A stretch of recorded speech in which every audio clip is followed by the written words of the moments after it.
Et à la fin, un monsieur qui se lève et qui me dit « Mais tout ce que vous montrez dans votre film, nous le faisons déjà. » Alors j'étais très vexée en fait.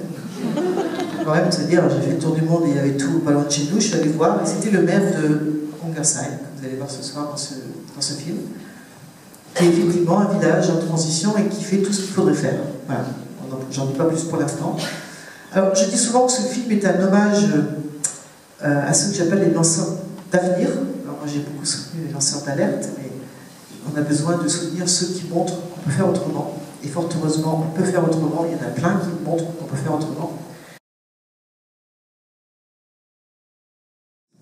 Et moi, ce qui m'intéressait de montrer, c'est que quand on a les élus avec soi, on gagne beaucoup de temps, évidemment. Et au niveau local, mais aussi, évidemment, au niveau national. Alors, tant que c'est pas arrivé au niveau national, ici au moins, donc au niveau local, on déclenche cette dynamique qui est un vrai cercle vertueux, en fait. Parce qu'évidemment, alors, Jean-Claude Mensch, dans le film, il dit qu'il y a un noyau dur de 50 personnes qui sont très impliquées. Mais quand il avait dit ça dans l'interview, je l'avais laissé dire, bon voilà. Après, je lui ai dit, mais attends, je comprends pas, parce que moi, j'ai déjà 100 personnes dans mon générique de fin. Et en fait, quand il dit noyau dur, c'est vraiment un noyau dur. Hein, c'est-à-dire, moi, je me souviens, début juillet 2015, je prenais un café chez Jean-Claude et sa femme, et à 7 h du matin, coup de téléphone, c'était l'agriculteur qui faisait les bottes de paille pour la maison des agriculture, qui appelle et qui dit, il y a un risque de pluie, je veux 20 personnes dans 1 heure.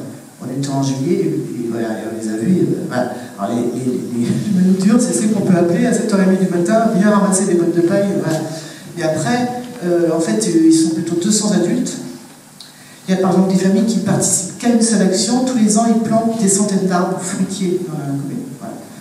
Alors, il y a des familles, elles ne font que ça. Donc 200 adultes pour une ville de 2300 habitants, il y a au moins la moitié d'enfants, ça fait c'est 20%, quoi. Au moins 20%. Et en fait, la question qui m'est souvent posée, c'est à partir de quand, combien faut-il qu'on soit pour que ça bascule? Alors, j'ai beaucoup travaillé sur cette question et on ne peut pas l'inventer, donc il y a des gens, des sociologues, qui ont travaillé là-dessus. Quand vous reprenez dans l'histoire de l'humanité récente, il y en a plein d'exemples, alors là je vous rassure, hein, où des idées minoritaires, dont on pensait qu'elles resteraient toujours minoritaires, qui sont devenues majoritaires, ça a existé plein de fois dans l'histoire. Et qu'est-ce qui fait que ça bascule?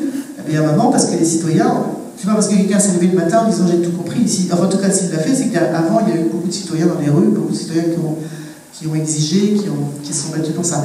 Et on estime qu'il faut 20% de la population. Vraiment convaincus. Pour emmener les autres. Voilà. Alors, ne me demandez pas combien on est, parce que... on est de plus en plus, mais pas assez encore.